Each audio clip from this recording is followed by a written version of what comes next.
Welcome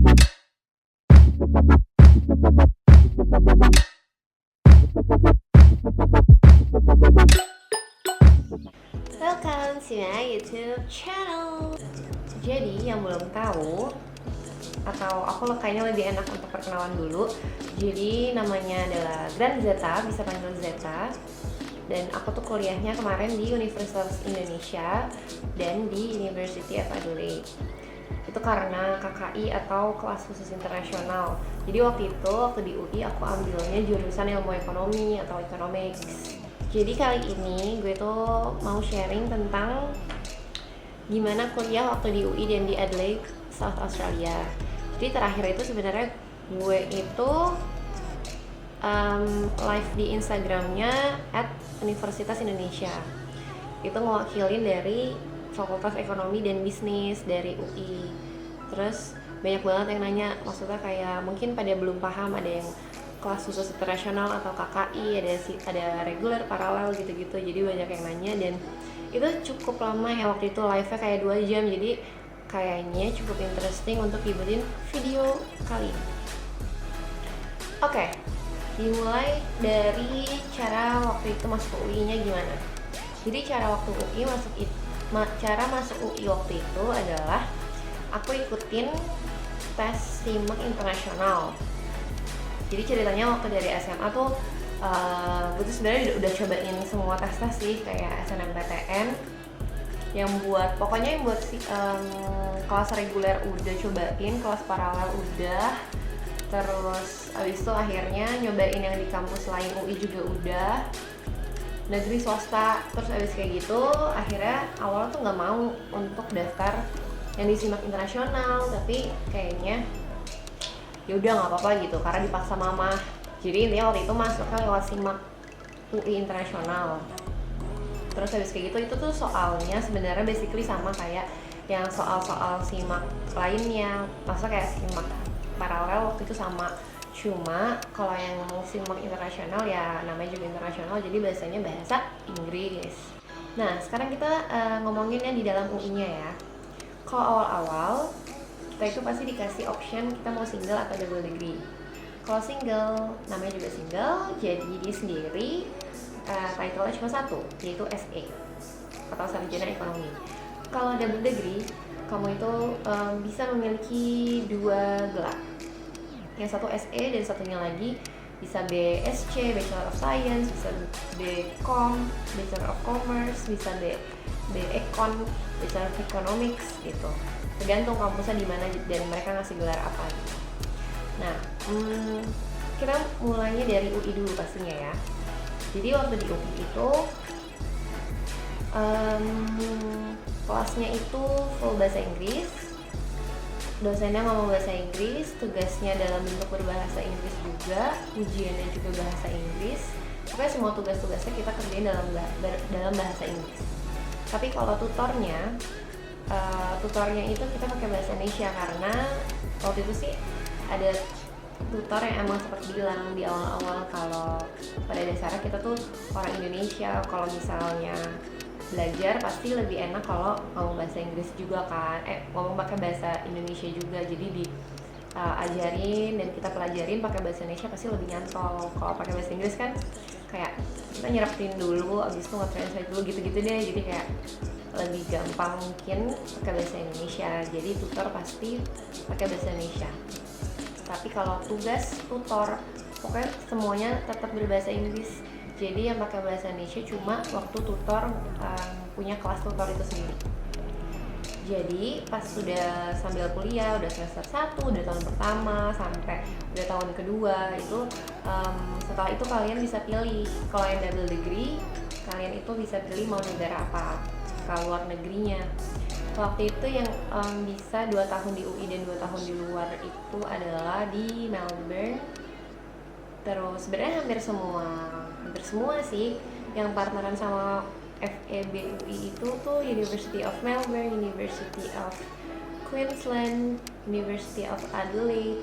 Terus itu kalau yang di Australia. Kalau yang di Belanda itu ada University of Amsterdam University van Amsterdam, yaitu terus Tilburg University, sama Groningen University.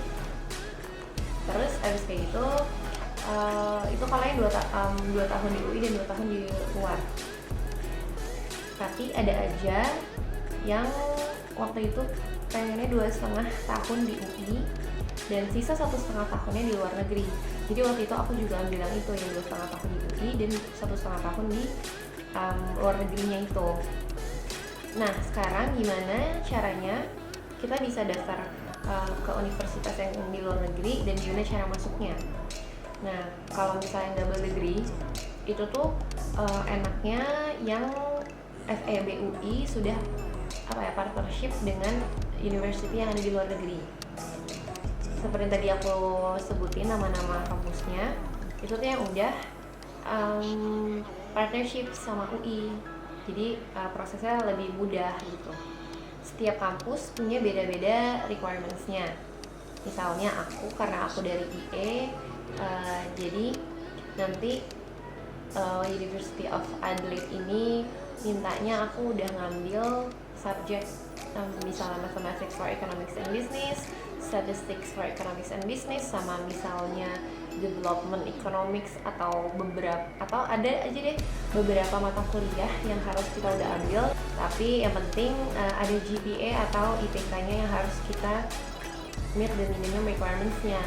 Misalnya University of Melbourne mintanya 3,2 minimal. Sebelum kita transfer ke sana dia minta 3,2 kalau nggak salah. Kalau yang selain University of Melbourne tuh ada beberapa university yang mintanya paling 3 atau 2,8, 2,7 kalau nggak tahu sih, lupa.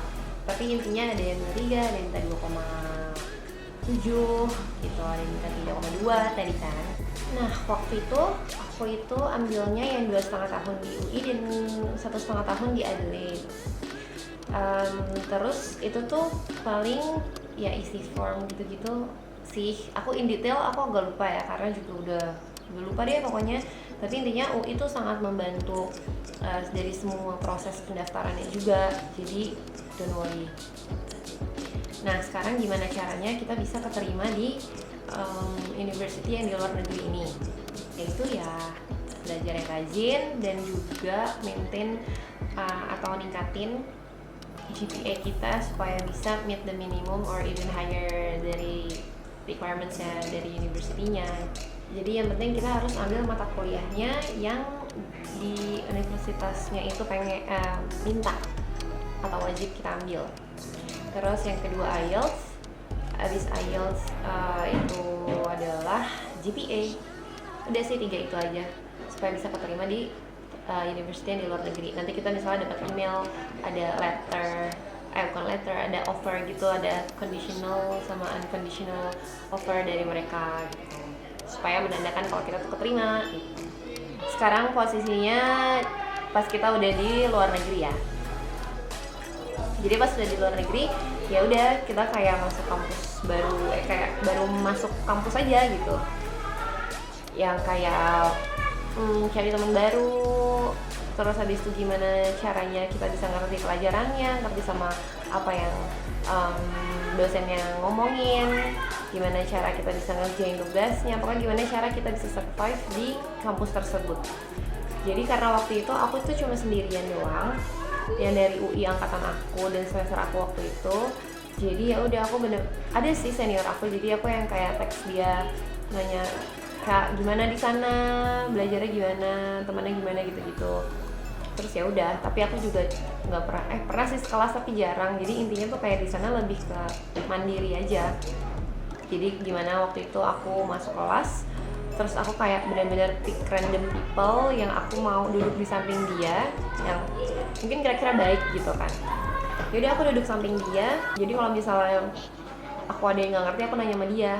Jadi habis itu kita tukeran nomor, terus habis itu kita belajar bareng yang kayak gitu-gitu. Jadi emang benar-benar nggak ada gengsi sih. Kalau kerjaannya aku tuh kayak ke library terus ngerjain tugas. Ya seperti itu kalau di sana. Nah sekarang aku pengen compare sih sama yang di UI dan yang di Adelaide ini. Yang pasti adalah faktor bahasa. Kalau misalnya di dua-duanya sama-sama backgroundnya bahasa Inggris sih, tapi biasanya kalau misalnya kita nanya sama dosen yang di UI pakai bahasa Indonesia, mungkin dia kayaknya masih mau jelasin pakai bahasa Indonesia gitu. Kalau misalnya kita ada yang nggak ngerti, dia tuh mau kayak re-explain dalam bahasa Indonesia kalau di UI. Tapi kan kalau di Adelaide waktu itu atau di negara manapun kan nggak bisa ya. Jadi makanya pasti jadi kerja lebih banyak karena benar-benar kayak harus nyerapin dulu itu maksudnya apa, terus nge-translate dulu dari bahasa Indonesia ke bahasa Inggris. Oh ini maksudnya ini kayak gitu. Terus abis kayak gitu dari kebiasaan juga. Kalau misalnya aku waktu di UI itu jujur aku tuh nggak yang rajin belajar yang tiap minggu itu, aku rajin ngulang-ngulang pelajaran. Jadi itu biasanya berapa ujian tuh baru belajar. Biasanya misalnya belajar sendiri dulu, habis itu nanti belajar kelompok, atau belajar kelompok dulu agak belajar sendiri, kayak gitu-gitu deh. Yang penting belajar kelompok tuh pasti. Waktu itu tuh sering banget sih nginep di rumah temen, terus ya udah nginep di rumah temen, belajar aja di situ. Yang penting soalnya kalau belajar sendiri tuh suka bosen, ngantuk segala macem. Jadi dipikir ya udahlah sama teman aja, lebih fun juga kali ya, dan lebih semangat.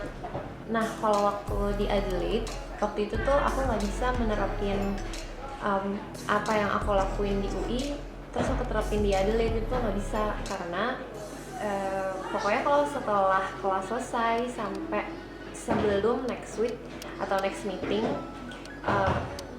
aku tuh udah harus ngerti itu tuh waktu itu tuh materinya apa, aku harus paham, karena tuh biasanya juga selalu ada weekly assignment yang harus kita kerjain. Jadi kalau misalnya nggak ngerti kan nggak mungkin. Lagi pula weekly assignment itu juga sangat membantu kita supaya bisa langsung cepet ngerti materi ini apa. Terus nanti jadi kalau udah ke next week atau next meeting ada materi baru, kita tuh udah paham dulu yang sebelum-sebelumnya. Nah kayak gitu. Makanya tuh bener-bener belajar bener tiap minggu sih selalu. Sebenarnya jauh lebih mudah juga, karena kalau misalnya kita nerapin itu kayak belajarnya tiap minggu gitu-gitu, pas lagi mau examnya kita tuh jadi lebih enak, jadi lebih ringan aja. Plusnya banget dari kita bisa keluar negeri dan kuliah itu adalah gimana cara kita survive di kampusnya sih. Kan pasti susah, tugasnya banyak dan susah itu. Terus kita kesusahan belajarnya. Misalnya aku waktu itu nggak ada teman, aku bingung mau minta ajarin siapa, kayak gitu-gitu. Ya gimana itu ngebikin kita jadi karakter yang mungkin lebih matang kali ya, jadi lebih mandiri juga gitu kan. Kalau di Australia waktu itu enak, jadi bisa sambil kerja juga part time gitu. Aku waktu itu jadi waitress di restoran cuma beberapa bulan sih, tapi maksudnya at least sudah ngerasain gimana strugglingnya waktu itu manage waktu sama belajar dan juga bekerja. Ya udah, yang semoga video kali ini sangat berguna bagi orang-orang yang ingin masuk kuliah atau mungkin orang-orang yang mau mendengar sharing aku. Mohon maaf ini berisik banget. Ya udah, see you on my next video. Jangan lupa subscribe ya. Thanks for watching. Bye.